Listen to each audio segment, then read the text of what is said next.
Fala pessoal, Val Macedo aqui. Hoje eu estou com um convidado muito especial. Estou aqui com o Thalisson Chaves. É um cara que eu tenho um carinho extremo. E se eu fosse você, eu ficaria até o final desse vídeo por um simples motivo. É que esse cara aqui saiu do zero. Hoje ele é um doutor, mas ninguém melhor para falar do que ele próprio, né? Então, Tatal, se apresenta aí para a galera. Gente, meu nome é Thalisson Chaves, Tatal também. Thalisson Chaves foi o nome que minha mãe me deu, mas Tatal foi o nome que a vida me deu, todo mundo me conhece assim. Né? Só ela me chama assim hoje de Thalisson. E eu sou professor de educação física, sou pesquisador, né? Treino mestrado, doutorado, estou para finalizar o doutorado ainda, então faltam 4 meses para eu ser um doutor de fato. E nesse vídeo aqui a gente vai falar um monte de coisa a respeito de estudo, de capacitação, e eu acho que vai ser bem legal. Agradecer pela oportunidade de estar aqui falando também. Eu que agradeço, Tatal. Você tá doido, você aí é um fenômeno. Bom, pessoal, eu tenho certeza que essa altura do campeonato você deve estar se perguntando: caramba, mas por que o Val, do Segredo das Empresas, que fala sobre crédito, cartão de crédito, montar a empresa, sobre desbloqueando o score, como os bancos funcionam, por que o Val tá trazendo aqui um cara que é doutor em educação física? Pessoal, é por um simples motivo que esse motivo pode levar o seu negócio ao sucesso. O que acontece? O Tatal, ele não só é um doutor, mas ele é especialista na área de estudos. Então você, mais do que ninguém, tem que conhecer profundamente o seu negócio. E para você conhecer profundamente o seu negócio, você precisa estudar. Então, Tatal, explica para a galera aí qual a importância do estudo na sua vida e por que hoje você é esse cara que você se tornou. Basicamente, muito simples falar o porquê que o estudo é importante na minha vida. Porque sem ele, praticamente, eu não teria atingido, passado nos processos que eu passei para poder estar onde eu estou. Então, isso começa na escola, para você poder atingir uma vaga na universidade. Na universidade, você precisa se formar. Depois dela, você precisa lutar por uma vaga no mestrado, no doutorado, porque não é só você que está ali para poder participar. Existe um processo seletivo por detrás disso. E é claro que, como você disse, nos bastidores eu gosto dessa frase: o valor, a moeda do século é a informação. E é por meio dela que eu consigo atingir essas vagas, lutar contra essas pessoas para atingir as vagas que são escassas. Então eu diria que a importância do estudo é te dar a possibilidade de assumir determinados lugares, determinadas vagas. Olha aí, gente, tá vendo? Pegou aí o primeiro insight já, né? A moeda do século é a informação. Eu sempre digo isso, gente. Sabe por quê? Porque você ter a informação correta muda completamente o jogo. Eu me recordo, Tatal, de quando eu estava começando esse projeto aqui, e aí eu venho de uma área bancária que é onde eu atendo vários empresários e pessoas físicas também. E eu me recordo de quando eu atendia aqueles empresários, aquelas pessoas que estavam começando, e elas sempre chegavam no banco e iam direto ao ponto. Chegavam assim e falavam: oi, tudo bem? Eu vim aqui porque eu estou precisando de crédito. Mas calma, peraí. Porque se eu, por exemplo, fosse o banco, eu emprestaria um dinheiro para um desconhecido? A verdade é que não. Assim como você emprestaria um dinheiro para um desconhecido, Tatal? Provavelmente não. Não, exatamente. Então, assim, o que é que acontece? Você ter a informação é o que muda o jogo. E é essa informação que o empresário ele precisa aprender na hora de ir até o banco. E para você ter informação, você precisa do estudo. Então é por esse motivo, Tatal, que eu queria que você contasse para a galera aqui um pouco da sua história. Da onde o Tatal veio, de onde é que ele começou, para que eles possam enxergar que você é uma pessoa comum como qualquer outro. Conta aí para a galera. Exatamente. Sou brasileiro e, como qualquer menino brasileiro, o sonho era ser jogador de futebol. Eu tinha isso assim, claro na minha cabeça, que eu ia ser jogador. Você tinha uns 12 anos, 13 anos de idade, eu falava: não, 18 anos eu tenho que me alistar, mas espera lá, eu já vou estar jogando em um clube, então eu vou ser dispensado disso aí. Então, eu confesso que nessa época de escola, eu não estudava muito, não. Eu estudava para passar. Eu tinha uma lógica, né, na época, que eu não me orgulho dela, mas funcionava da seguinte forma: todo mundo estuda o ano inteiro para passar de ano no final de novembro. Eu não estudava o ano inteiro, estudava em dezembro 15 dias e passava de ano também. Então eu falava: pô, é mais eficiente eu estudar 15 dias do que estudar o ano inteiro. Mas era uma lógica que eu não me orgulhava disso. E aí o tempo foi passando, o sonho de ser jogador, ele foi... A gente sabe que é difícil, né? E aí eu consegui entrar na faculdade. Apesar de ser um cara que não estudava muito, eu consegui entrar na faculdade. E ali na faculdade eu diria que tudo mudou. Foi quando eu, de fato, comecei a entender o valor do estudo. Quando eu estudava, eu ia dar uma aula, eu sentia uma sensação de... Como é que eu posso explicar? eu sentia as pessoas me olhando de uma forma diferente. Elas me tratavam de uma forma diferente por eu entender sobre uma coisa. Entendi. E quando eu senti pela primeira vez aquela sensação de estar na frente de uma sala e as pessoas te olharem e te tratarem diferente porque você sabe de alguma coisa, foi quando eu entendi. Foi quando Deu estalo. Um estalo, um gatilho. Eu falei, esse negócio aqui de entender sobre algo é legal, é importante. Eu falei, vou continuar fazendo isso. E assim eu fui me transformando de um cara que sentava no fundo da sala, não gostava muito de estudar, e na faculdade eu fui começando a me tornar aquilo que a gente chama de nerd. Sim. Comecei a estudar que nem um maluco. E aí, a minha entrada no mestrado, ela é engraçada, né? Eu terminei minha faculdade e eu ficava naquela, né? Concurso ou o que eu queria? Mestrado, área acadêmica, né? Fazer pesquisa. Fiquei estudando por concurso. Até que um dia eu falei, velho, não é isso não que é eu pra quero, mim. não. Larguei o estudo que eu estava ali no concurso e vou me preparar para um mestrado. E aí eu comecei a estudar, né? Não tinha um edital de mestrado à vista, não tinha nada, só comecei a estudar fisiologia. E tem um episódio muito específico, aquilo foi o divisor de águas. Era um sábado, já tinha terminado a faculdade, calorada, todo mundo conhece, festa de calouros, né? Era um sábado, eu iria para a festa. Era num bairro distante aqui, e eu precisava pegar o ônibus às 12 horas no terminal. 10h30 eu tava de bobeira. Eu falei, tô arrumado, vou pegar o livro para ler. Fisiologia. Comecei. Aí eu comecei a ler, comecei a gostar. Quando eu vi, eu perdi o horário do ônibus, às 12. Eu falei, putz, próximo agora é às 2. O que é que eu vou fazer nesse período agora? Vou estudar mais estudando, né? E aí, quem estuda fisiologia, quem já estudou fisiologia na vida, sabe que aquilo é muito perfeito, é muito legal de você entender sobre fisiologia, o corpo humano. E aí eu fui me entretendo com a leitura. E quando eu percebi, eu tinha perdido o segundo ônibus. E ali eu falei, não vou mais pra festa não. Agora eu vou ficar estudando. E por que eu digo que esse dia marcou? Porque foi a partir desse dia que eu comecei a sistematizar o estudo de fisiologia. Eu vou dizer para vocês o mês porque é importante. Isso foi basicamente em fevereiro. Quando foi em maio para junho, do nada saiu um edital na UFSCar, que é onde eu faço doutorado, para entrada no mestrado ainda na época. Eu abri o edital e falei, só prova e currículo. Aí eu falei, tô estudando fisiologia desde fevereiro, vou me inscrever. Cheguei lá na terça, fiz a prova na quarta, voltei na quinta, porque tinha que trabalhar. Resultado, tirei a maior nota do processo seletivo. Caramba, acho que foi 9,2, não lembro exatamente. Como é o nome da faculdade que você falou? Universidade Federal de São Carlos. Fica onde ela? Só pra galera... Fica no interior de São Paulo, que é São Carlos, a cidade. Show. E basicamente assim, tirei uma nota muito grande e o meu currículo não era muito bom. Então eu tive uma nota gigante de um lado e uma nota péssima no outro. Só que no final das contas eu entrei, porque a nota da prova compensou a nota ruim do currículo. E eu assumi a vaga. Caramba, então, assim, velho, que massa. Aquilo ali foi um momento da minha vida que eu falei assim, putz, me preparei, sistematizei um estudo, sem entender muito bem para onde iria aquilo. Eu fui porque eu gostava, eu estava gostando daquilo, e do nada surgiu a oportunidade e eu já estava preparado. Aí fui lá e assumi a vaga. Então, gente, isso não teria acontecido se eu não tivesse estudado. E é incrível como um momento, um episódio pode condicionar um futuro. Sacou? Sim. Foi aquele sábado que eu simplesmente deixei de ir na festa. Falei, vou estudar fisiologia, que eu me animei para sistematizar o estudo daquilo.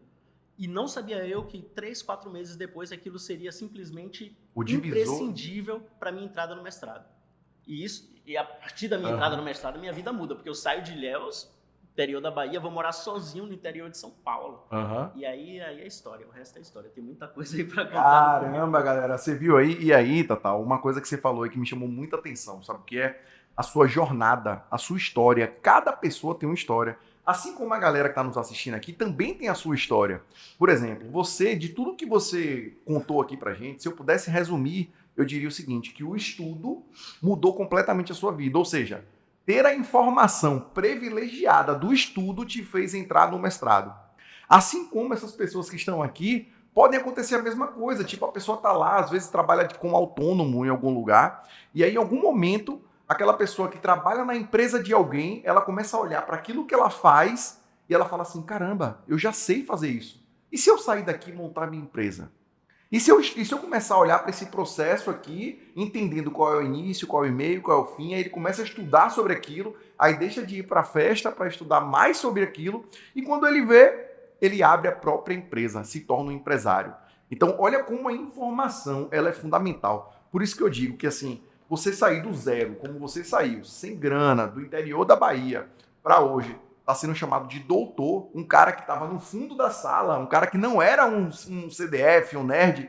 Cara, isso é uma jornada incrível. Assim como a gente tem várias histórias de empreendedores que começaram do zero. Sim. Eu conheço pessoas, Tatal, que eram, por exemplo, garçom de restaurantes, e esse garçom de restaurante, ele trabalhou durante 4 anos no restaurante de uma pessoa. Ele saiu do restaurante para montar o próprio restaurante dele. Então, ele saiu de garçom para virar empresário. Ele, como empresário, ele conseguiu mais 2 sócios. E esses 2 sócios, para montar um restaurante bem maior, adivinham o que eles eram? Garçons iguais a ele. Ou seja, é uma história de 3 garçons que saíram de lugar para montar o próprio restaurante. Para encurtar a história, esse restaurante que eles montaram hoje se chama Boi Bom.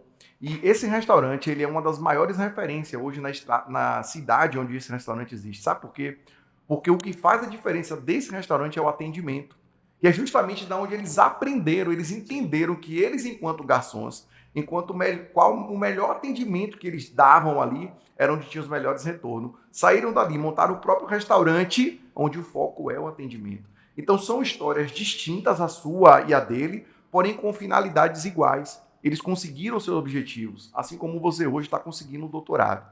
E assim, partindo agora para um aspecto mais pessoal, o que é que você pensa em fazer depois do seu doutorado? Você falou que está 4 meses para terminar o doutorado, né? Exatamente. E aí, você já decidiu o que é que você vai fazer?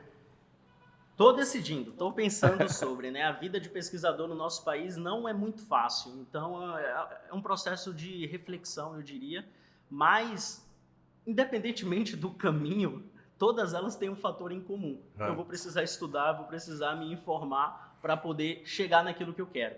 Se eu quiser assumir uma vaga numa universidade para ser professor pesquisador, eu vou precisar estudar para passar no concurso.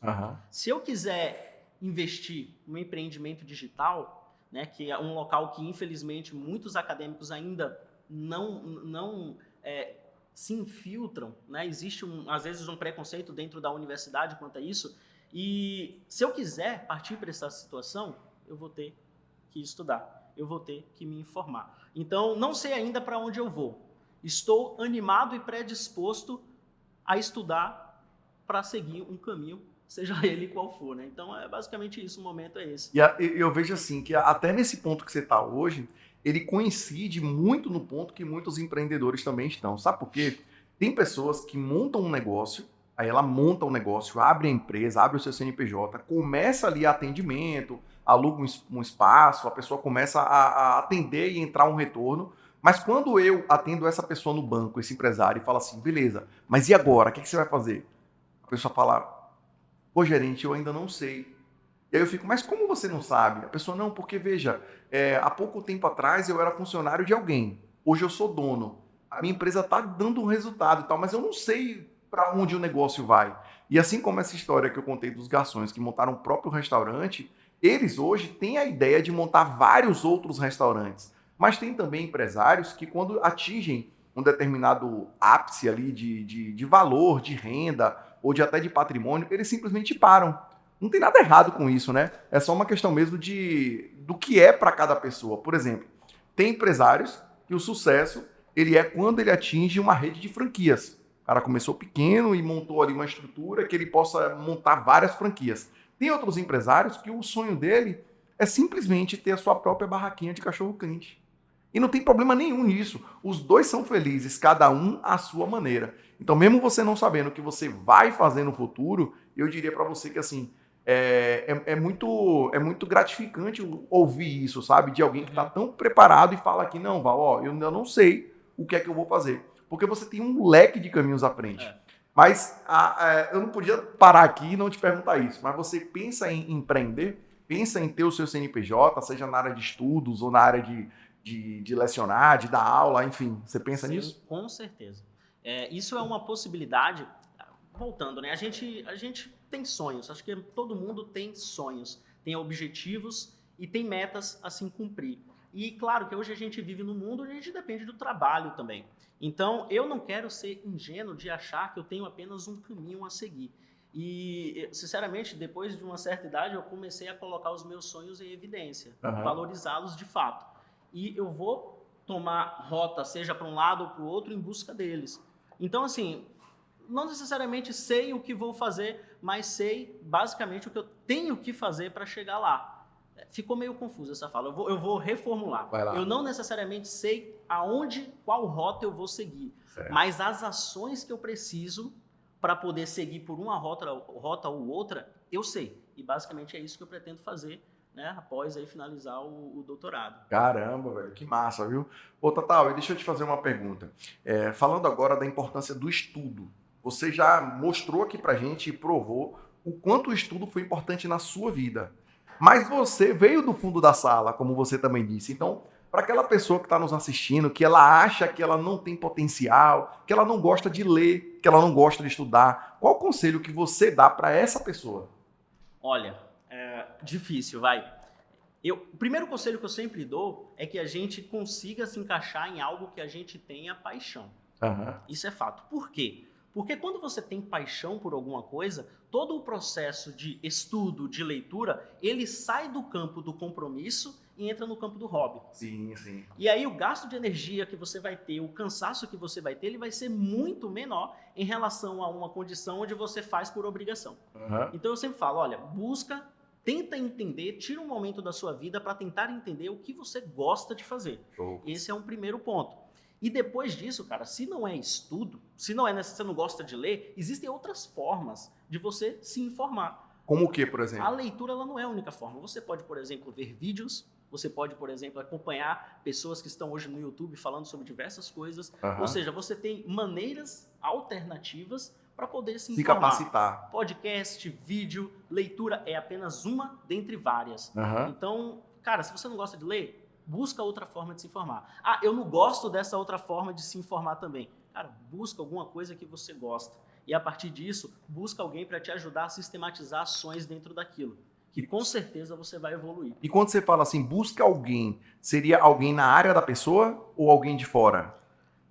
Isso é relativo. Não sei, pode ser na área, pode ser de fora. Porque tem muitas pessoas que atuam de maneira genérica, ensinando as pessoas a se encontrar, ensinando as pessoas a se desenvolver independentemente da área. Tem pessoas que fazem esse serviço, te ajudam com isso. Mas claro, se você tem uma pessoa que faz isso e ao mesmo tempo é dentro da área do seu interesse, melhor ainda, porque você está juntando duas coisas. Não, e você falando aí me lembrou um episódio, eu já trouxe aqui no Segredo das Empresas uma coach, o nome dela era Karine Floriana. Depois vocês anotam aí, pessoal, para quando terminar esse vídeo vocês olharem a entrevista com a Karine. A Karine é uma ex-gerente de banco, que hoje ela é coach e ela ensina exatamente isso, como a pessoa se encontrar. E aí ela estudou para isso, ela é formada, enfim, vale a pena dar uma olhada. Agora me chamou a atenção quando você fala do que a pessoa gosta de fazer. Eu tenho um vídeo aqui no canal onde eu falo sobre talento. Por quê? Todas as pessoas, sem exceção, todo mundo tem um talento. Seja ele um talento na culinária, seja ele um talento para empreender, para escrever, para desenhar, seja lá para fazer o que for. E aí eu me recordo de uma situação que aconteceu comigo, que foi, eu estava numa cidade em férias, conheci lá nessa cidade um amigo meu chamado Marcelo Germano. Marcelo Germano, ele é dono de um programa hoje muito grande na internet chamado EAG, Escola Autogerenciável. E o Marcelo Germano, a gente se encontrou na cidade de Porto Seguro, aqui na Bahia, e o Marcelo Germano, foi muito legal, porque assim, imagine a cena, nós estávamos, eu e ele, num hotel, eu com a minha família, ele com as filhas dele, com a família dele também, e o Marcelo falou assim, Val, vamos registrar o nosso momento, vamos tirar uma foto. Aí a gente pegou o celular para fazer uma foto. Só que nesse exato momento de fazer a foto, não ficou legal a foto. Aí ia passando uma mulher no hotel, na beira da piscina. Aí ele chamou, fez, moça, por favor, você pode bater uma foto nossa? Aí a mulher, ela era a cozinheira do hotel. A mulher pegou o celular, assim, sabe, e foi bater a foto, mas pensa numa foto mal tirada. Pensa numa foto que a mulher pegou o celular assim, ela tremia, ela fazia assim, ó. Eu aperta onde e tal, aí a gente, não, é só bater a foto, aí ela virou o celular, aí detalhe, quando ela fez assim para bater a foto, ela colocou a mão na frente da câmera e ela bateu várias fotos, né, tal. Só que a gente percebeu que ela tava tremendo. E aí, nesse momento, ela devolveu o celular, aí ela saiu rápido, sumiu. E aí eu e o Marcelo ficou olhando assim um para o outro, e a gente olhando aquelas fotos só do dedo dela. E aí Marcelo teve uma sacada, foi quando ele virou para mim e falou assim: Val, sabe o que é isso? Isso aí é você desenvolver o seu talento. Olha essa mulher, por exemplo, que acabou de sair daqui. Ela estava vestida de branco, ela era uma cozinheira do hotel. Talvez essa mulher faça a melhor comida que a gente já comeu aqui no hotel. Mas uma simples foto de celular que a gente pediu para ela, olha qual foi a reação dela. E aí quantas pessoas, o Marcelo me falando, quantas pessoas eu conheço que vivem uma vida inteira tentando tirar foto, tremendo, fazendo daquilo ali o seu sustento de vida, quando o grande talento delas é a pintura, o viajar ou até mesmo o desenhar. Como no caso dessa senhora, o grande talento dela é cozinhar. Então, por que eu estou contando essa história aqui para você? Porque é a comprovação de que o talento é aquilo de mais importante que a gente pode fazer na vida. Porque nada resiste ao talento. Então, se você tem um talento, desenvolva o seu talento. Sim. Saiba que o talento está muito alinhado, como você mesmo disse, à questão da felicidade. Você trabalha em algo que você tem um talento e é muito interessante. Eu acho que foi isso que você quis dizer, não é verdade? Exatamente. Tem um conceito, se eu não me engano, da área da psicologia que fala sobre autoeficácia. Autoeficácia é o quão confiante você é em si mesmo para lidar com diversas situações. E quanto mais autoeficácia, normalmente, a pessoa ela acaba tendo melhores percepções, independentemente da área que ela esteja atuando. E o que isso quer dizer? Isso quer dizer que você precisa ter autonomia, que você precisa gostar daquilo que você faz. E gostar daquilo que você faz facilita ter autonomia. É isso que eu insisto, sabe? Eu sei que é romântico falar, segue aquilo que você gosta, independentemente de qualquer coisa. Eu sei que não é assim. Eu sei que no mundo real a gente paga contas. Eu só quero dizer que seguir naquilo que você gosta é um facilitador. Justamente por coisas que a gente falou aqui anteriormente. Tornar aquilo prazeroso é um facilitador. Se você torna aquilo simplesmente obrigação e compromisso, você também pode atingir o sucesso. Mas, naturalmente, a custo de maior cansaço, de maior perda de energia. Então, basicamente, gente, é o primeiro conceito, o primeiro conselho, na verdade, que eu dou. Tenta buscar uma coisa que você gosta. E, a partir disso, você segue trilhando. Vai analisando outras coisas importantes também. Show. E engraçado você falar isso porque me trouxe aqui um outro pensamento. A gente está falando aqui para quem é dono de empresa, para quem tem um negócio. Mas e para aquelas pessoas que são funcionárias de alguém? E para aquelas pessoas que estão ali nos bastidores? Será que existe uma solução? Aí eu lembrei de um negócio. Existe uma expressão chamada intraempreender. Porque empreender, você montar um negócio é muito fácil, né? Poxa, eu quero montar um negócio. Abre um CNPJ, pega aqui as dicas e monta o seu negócio. Beleza. Mas é aquela pessoa que não gosta. A pessoa fala assim, pô, Carol, eu não nasci para liderar, eu não gosto de empreender. Tem uma solução? Tem uma solução. E o nome disso é intraempreender. Intraempreender é você empreender dentro do negócio de alguém. E aí eu vou dar um exemplo aqui, por exemplo, da empresa. Aqui na empresa nós temos uma equipe e aí nós temos uma pessoa aqui que é um cara que eu admiro bastante, que é o nosso cara da criação das fotos, da criação dos vídeos. E ele é um cara que eu considero ele um intraempreendedor. Por quê? Porque ele faz aqui dentro da empresa muito bem feito. As artes que ele cria, a forma como ele usa ali o sistema para edição de imagem, eu acho perfeito. E a gente recebe muitos elogios com isso. Então ele está intraempreendendo. E aí também vem aquela pergunta, ok, mas o intraempreendedor ele também participa dos resultados? Sim, com certeza. Afinal de contas, a gente não sabe o dia de amanhã. Hoje a gente está aqui fazendo esse podcast, mas daqui, por exemplo, a um ano, eu posso estar aqui com, sei lá, o maior podcast do Brasil da área de negócios. E esse cara que está intraempreendendo aqui dentro comigo, ele pode se tornar sócio, ele pode participar da divisão de lucros. Então, o intraempreender ele faz parte das pessoas também. Então, perceba que a gente tem aqui dois perfis. O empreendedor, que é aquele que faz o negócio acontecer, e o intraempreendedor, que também é uma realidade. E aí, Tatá, eu te pergunto, para esse intraempreendedor, é necessário que o cara estude também, que o cara se capacite? Logicamente. Claro, porque assim, o intraempreendedor ele vai realizar ações específicas do cargo dele. E outra, ele não vai nascer com esse conhecimento. Ele não nasce de posse desse conhecimento. Então, naturalmente, ele precisa se capacitar, ele precisa estudar para poder ter autonomia, para poder ter autoeficácia naquilo que ele faz. Então, não importa se você está no palco, Não importa se você está atuando de trás das câmeras, não importa se você está atrás da cortina, ali existem ações que juntas condicionam o sucesso do empreendimento. Não é isso? Se você tem um podcast, por exemplo, não é só o cara que está aqui falando que participa disso. Sim, não, tem todo um. E você precisa que todas essas ações sejam coordenadas da melhor forma e sejam feitas da maneira mais eficaz. Para isso, é natural que cada um domine a sua ação. Sim, cada um domine a sua função. Legal. E eu lembrei também aqui o seguinte, às vezes eu tô lá no banco e aí chega um empresário para me fazer uma pergunta, aí o cara fala assim, Val, eu vim aqui porque, cara, eu não consigo aprovar nada, eu tô precisando de um cartão de crédito, eu não consigo de jeito nenhum e tal. E aí, quando eu olho no sistema, eu falo assim, caramba, velho, esse cara tá com o cadastro dele desatualizado há muito tempo. Provavelmente, pela minha experiência, eu já sei que ele tá com o score alfa dele bloqueado, travado nos bancos, entendeu? E aí, você vê o que é a informação. Às vezes a pessoa ela não chega no banco para atualizar o seu cadastro, para fazer o que tem que ser feito. O cara já chega lá pedindo o que ele quer. Olha, eu vim aqui porque não tá aprovando cartão de crédito para mim, eu preciso. Cara, entende que o seu score alfa está travado.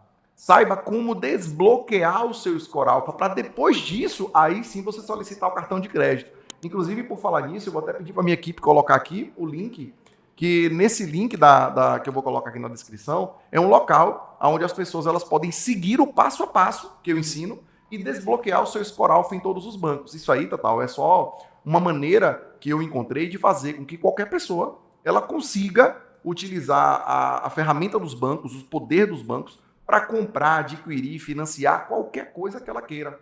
É um passo a passo bem simples. E aí eu vou te fazer uma pergunta. Você sabe o que é o score alfa? Eita, eu sei nada. Sou da biologia lá, do exercício físico. Quando entra aí na área do banco, do financeiro, gente, desastre total. Eu sou tão desastre quanto a mulher que tirou a foto de vocês lá em Porto Seguro. Eu te fiz essa pergunta propositalmente, sabe por quê? Porque essa sua situação é a situação das mesmas pessoas que estão nos assistindo. A grande maioria, na verdade, 95% da população brasileira não sabe o que é o score alfa e pior, elas não sabem que o seu score alfa ele está bloqueado em todos os bancos. E aí, para te explicar aqui o que acontece, Tatal, todas as pessoas, por algum motivo, elas acreditam que o seu score é uma pontuação. Uhum. Porque eu entrei no site do Serasa e o meu score são 300 pontos, o meu score são 500 pontos. Até aí nada de errado, realmente existe essa pontuação. Só que essa pontuação ela foi criada pelo Serasa, pelo Boa Vista. E aí cada nome de pessoa fica vinculado a uma pontuação dessa, tudo bem.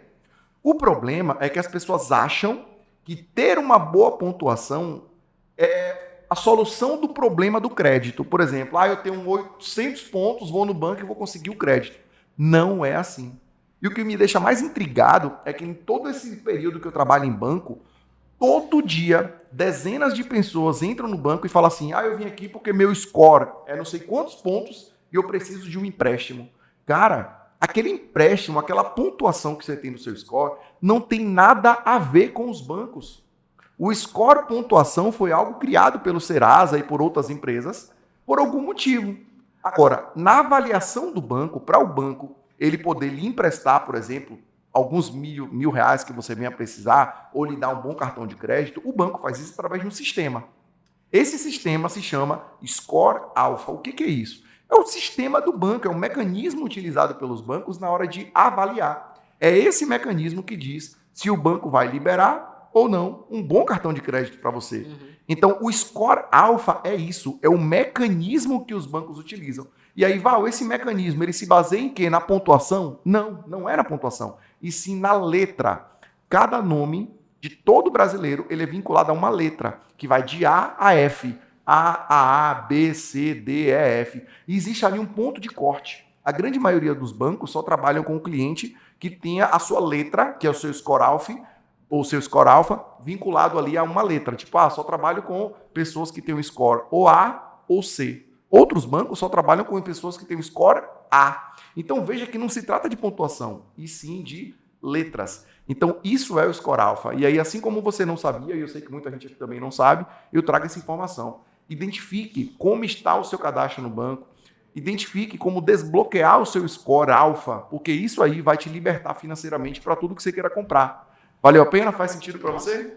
Faz muito sentido e faz sentido também que vocês aprendam sobre isso, porque, cara, tá muito perto do que vocês fazem, do que vocês precisam para poder executar aquilo que vocês desejam. Então, assim, nossa, é uma aula aqui que eu estou aprendendo, porque realmente eu sou muito distante desse campo de conhecimento. Não, e aula foi o que eu aprendi com você aqui hoje, não só nesse podcast, mas também nos bastidores. Até porque, pessoal, nos bastidores a gente estava conversando aqui, falando sobre vários assuntos, né?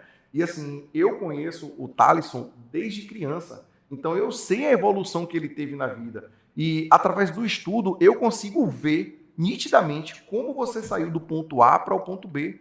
Eu lembro de você pequeno, que não tinha nada desse conhecimento, é lógico, mas lembro de você também, enquanto estudante, que você não era tão preparado quanto você está hoje. E o que mudou a sua vida foi o estudo. O que mudou a sua vida foi ter a informação privilegiada, que no caso eu defendo essa tese, né, de que toda a informação é a moeda do século. E aí eu queria te perguntar também o seguinte, para os empreendedores que estão ali estudando, que estão querendo saber do seu negócio, você acha interessante que esses empreendedores eles façam cursos presenciais, como você me falou do curso de oratória que você fez e tal? Você acha que é interessante essas pessoas fazerem cursos presenciais? Olha, eu acho importante fazer curso. Isso é um primeiro ponto, por razões que a gente já falou aqui sobre a necessidade do preparo. Ser ou não presencial, eu acho que depende muito. Creio eu que, e aqui eu vou falar como ignorante mesmo no tema, creio eu que dentro desse assunto talvez não seja necessário ser presencial. É necessário você ter o curso, seja ele digital ou presencial. A gente falou nos bastidores sobre curso de oratória. Sim. O de oratória eu gosto de ser presencial. Né? O online é bom também, tem o seu valor porque te traz teoria, mas oratória é aquilo que você faz muito na prática e você precisa executar isso. Não adianta só estudar, você precisa executar. E o curso presencial, nesse caso, te possibilita isso. Então, assim, eu acho que ser presencial ou não depende muito da área, depende muito do que você está fazendo. Faz. Legal. Agora, fazer um curso, eu acho que é inegociável. Fundamental, é inegociável. É fundamental, isso aí é fundamental para você poder ter informação. Eu lembro que lá na sua casa, quando a gente estava conversando um outro dia, você estava me falando da questão da importância da atividade física para a pessoa, porque isso desenvolve ela como ser humano e tal. Como é que funciona isso na prática? Tipo assim, o cara hoje que tem uma empresa ou que quer ter uma empresa, por que ele deve fazer uma atividade física? O que é que isso? Perfeito. Qual benefício ele vai ter com isso? Perfeito. Gente, assim, a atividade física, ela traz benefícios para uma série de áreas, assim, dentro do ser humano, dentro ali da vida do ser humano. A mais natural, a que a gente está mais tradicionalmente envolvido, é a parte física, né? E melhorias na parte física é importante para você tocar qualquer coisa. Para um empresário, seja para um professor, para um, sei lá, qualquer função, qualquer profissão, é importante você ter uma parte física bem condicionada para que você consiga lidar com as ações do dia a dia. Isso envolve sua saúde, isso vai envolver sistema cardiovascular, pulmonar, qualquer coisa. Você precisa da biologia para poder funcionar. Esse é um ponto. Só que a atividade física ela não traz benefícios apenas do ponto de vista biológico e fisiológico. Ela traz também benefícios do ponto de vista de saúde mental. Então, hoje, na atualidade, eu acho que é um assunto bem falado, é saúde mental. Então, a gente já tem estudos mostrando benefícios da atividade física em transtornos de ansiedade, depressão, tem algum benefício para insônia. A gente tem diversos benefícios associados à prática da atividade física. E esses componentes, talvez até, não sei se mais ou menos importante que a parte física, mas esses componentes de saúde mental, cara, é o que te permite funcionar no dia a dia, fazer suas ações. Eu, por exemplo, se eu tivesse aqui agora com, sei lá, ansiedade, depressão, dificilmente eu conseguiria estar aqui falando com você, entendeu? Então, existe uma importância da atividade física para melhorar aspectos físicos e aspectos mentais. Isso é pré-requisito para você funcionar. Sim. Entende a importância de você garantir o pré-requisito para que você consiga funcionar bem? E a partir do funcionar bem é que você vai se capacitar, é que você vai enfrentar o seu dia dentro da sua empresa, é que você vai conseguir executar tudo aquilo que você precisa executar para melhorar a sua ação, para chegar onde você quer chegar. Vê se eu estou correto, então. É porque você parte do princípio de que eu tenho o meu corpo e eu preciso preparar o meu corpo para fazer o que eu tenho de fazer. Então, por exemplo, eu tenho um negócio, eu sou um empreendedor. Antes de eu estudar ali sobre o meu negócio, o meu corpo precisa estar bem para que eu possa assimilar e estudar de uma maneira melhor aquilo que eu tenho de fazer. E isso a gente consegue através da atividade física, seria Exatamente, isso? corpo e mente, eu diria, né? Não só o corpo e mente. Aham.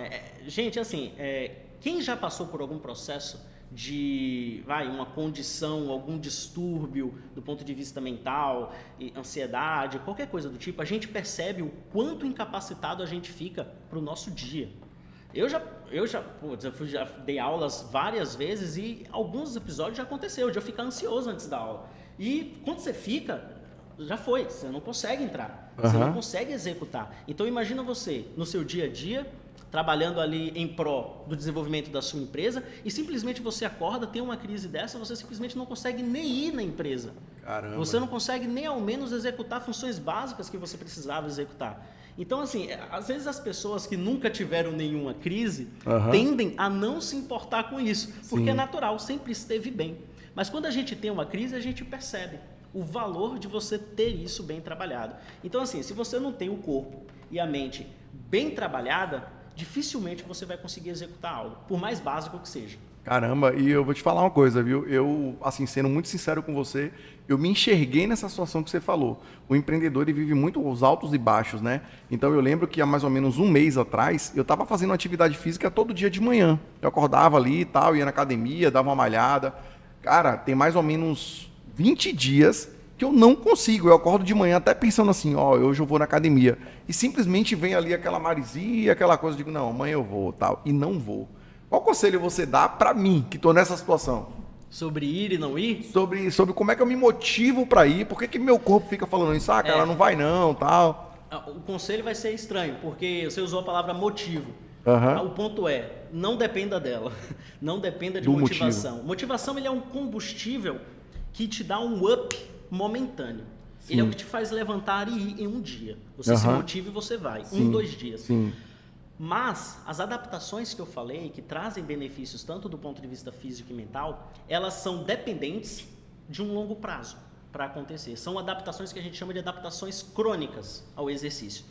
E se você depende da motivação, você tem um combustível que não é sustentável ao longo do tempo. Ele tende a ter um pico e tem uma queda. O que você precisa ter, na verdade, é aquilo que a gente já conhece por disciplina. Rotina. Disciplina. Disciplina é você fazer algo independentemente da sua vontade.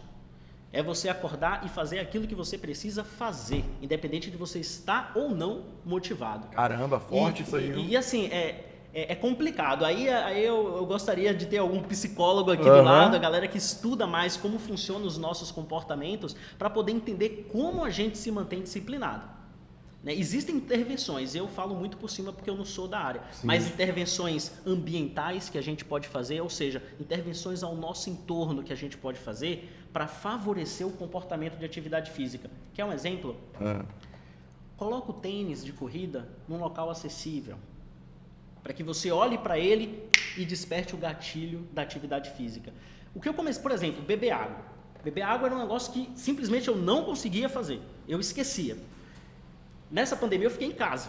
E aí o que é que eu fiz? Mudei o entorno do meu ambiente para favorecer o meu comportamento de beber água. Simplesmente enchi várias vasilhas de água e distribuí pela casa. O fato de eu olhar para uma vasilha dá o gatilho de beber a água. Então, independentemente da sede ou não, eu olhava, beber água. Então, isso é uma intervenção que você pode promover no seu ambiente que pode favorecer a um comportamento. Entende? Então, assim, isso é da área da psicologia, mas tem várias intervenções a serem feitas para favorecer comportamento. E todas elas vão afunilar para esse conceito, disciplina. É fazer o que tem que fazer independentemente da sua vontade. E é complicado. A gente não tem um botão que liga da disciplina e agora a gente é disciplinado. É difícil mesmo. Caramba, bicho, muito mas é forte. O caminho. Forte isso aí, viu? Forte. E eu confesso para vocês que eu fiquei assim impactado com isso, porque a palavra disciplina, ela é uma palavra forte para tudo. Não só a disciplina do corpo, mas também do negócio. Sim. Tipo, sei lá, eu tenho uma loja aqui, uma loja tradicional, onde eu tenho que abrir a porta da loja para poder a minha loja funcionar, os clientes entrarem. Abrir a porta da loja diariamente é um processo de disciplina. Porque se eu não abro a loja, os clientes não vão entrar. Seria isso que você está querendo dizer? Tipo, eu tenho que fazer aquilo, independente do que aconteça. Se chover, se fizer sol, independente, eu vou ter que abrir a loja. Disciplina é basicamente isso, né? Fazer o que tem que ser feito. Tem que ser feito. E basicamente é um processo que se retroalimenta de maneira positiva. O que é que eu quero dizer com isso? É muito gratificante um dia que está chovendo, um dia que está trovoando, um dia que você está com dor de cabeça e mesmo assim você vai e faz atividade física. O pós desse comportamento é maravilhoso. Porque, Como assim? Explica aí. porque você entende assim, pô, mesmo diante das objeções, falta de interesse, falta de motivação, chuva, clima ruim, você foi e fez atividade física. Isso é como se você depositasse na sua caixinha mais uma evidência de que você é capaz, de que você foi disciplinado. E quanto mais evidências você vai colecionando dentro dessa caixinha, cada vez mais empolgado você fica para continuar fazendo isso. É um processo que se retroalimenta, entende? Top, então, né? quanto mais disciplinado eu sou, mais disciplinado eu quero ser. Isso e a parte financeira, e eu vou falar de mim agora, que isso já aconteceu comigo. Eu percebia que quando eu conseguia me organizar financeiramente, juntar uma grana, quanto mais eu ganhava, mais eu queria Juntar mais, isso investir acontece. e gerenciar. E eu já vivi esse lado da ponte e o outro lado, que é, eu já estou gastando mesmo, não estou me gerenciando bem, entrou um dinheiro, eu precisaria segurar, porque eu já estou meio mal nas finanças, mas o que é que eu faço? Nossa, já estou... Larga pra lá. Já estou na chuva mesmo, vou gastar. Então, parece que são coisas que vão se retroalimentando, tanto para o lado positivo quanto para o lado negativo. Então, assim, quando você está diante dessa situação, tenta fazer a sua atividade física. Mesmo com chuva, mesmo isso e aquilo, porque você vai ver que vai se retroalimentar positivamente, você vai se sentir bem por ter feito aquilo. É mais uma Caramba. evidência dentro da sua caixa. Sabe? Muito show, viu? Muito show. E eu acho que esse é um insight que as pessoas têm que anotar. Papel e caneta na mão aí, hein? Pessoal, vocês estão gostando aqui desse podcast? Clica aqui no botão de curtir, se inscreva no canal, porque toda semana eu trago um vídeo novo, eu trago um verdadeiro segredo para a sua empresa, para o seu negócio. E dessa vez o segredo foi isso aí. A importância da atividade física no desempenho da pessoa, a importância do estudo para que o empresário ele consiga chegar ao sucesso. Então, agora que você já curtiu, agora que você já se inscreveu, eu tenho uma perguntinha para a gente finalizar aqui, Tatal, que é o seguinte. Imagina que você tenha um outdoor e esse outdoor ele vai ser visto por todas as pessoas do mundo. O que é que Thalisson Tatal escreveria nesse outdoor? É isso aí, uma pergunta para você pensar, porque isso aqui fica marcado, é uma pergunta que eu sempre trago aqui no podcast, que é uma forma que a gente tem de deixar uma mensagem para o mundo. Qual mensagem você deixaria para o mundo? Vamos cortar na edição. Não, deixa a eu ideia pensar. é essa mesmo, pode pensar aí. Vamos lá, qual mensagem eu ia deixar para o mundo? Nossa. Isso. Cara, eu gosto muito da frase que eu já disse, que é fazer as coisas, faça o que tem que ser feito independentemente da sua vontade. Isso para mim é uma frase fundamental. O difícil é executar essa frase. Falar do jeito que eu estou falando é fácil, mas executar essa frase no dia a dia é o ouro. Porque assim, eu penso que o sucesso ele depende de ações sendo feitas ao longo do tempo. Isso é fato. E tem uma frase que eu gosto muito. O melhor marcador prognóstico do sucesso é você não desistir. O que é que eu quero dizer com isso? Marcador prognóstico é um marcador que a gente vê no presente e que pode inferir sobre algo no futuro. É algo que eu olho agora e falo, olha, isso aqui marca o prognóstico do futuro. E eu gosto de falar que o melhor marcador prognóstico para o sucesso, ou seja, a melhor coisa que a gente pode ter de informação no presente para inferir sobre o sucesso no futuro é a não desistência. Caramba. Quem desiste não alcança o sucesso, isso é fato. Isso não quer dizer que quem não desiste vai alcançar necessariamente. Não quero dizer isso. Mas desistir é um determinante do não sucesso. Então, basicamente assim, gente, vamos lá, vamos voltar para tornar essa frase mais digerível. Faça o que tem que ser feito independentemente da sua vontade. É isso que separa você do seu sonho. É isso que separa você de chegar naquilo que você fica dia após dia sonhando, dia após dia desejando. Eu sei que é difícil, eu sei que é apenas uma frase, eu sei que talvez essa frase te motive, mas não é de motivação que você precisa. Você precisa ter disciplina. Você precisa fazer aquilo que você tem que fazer, independentemente da sua vontade. Se você não faz, cara, lamento, você não vai chegar lá. Caramba, meu irmão, rapaz, que insight, que aula, viu? Sério mesmo. É sério. Edição, a gente vai deixar isso aí sem corte, viu? Porque, cara, corta valeu aquela a pena, né? Olha, muito legal. Tatá, eu quero te agradecer aqui de coração. Muito obrigado por você ter disposto o seu tempo para isso. Eu sei de onde você veio, onde você quer chegar. Então, cara, muito obrigado mesmo de coração. É uma honra.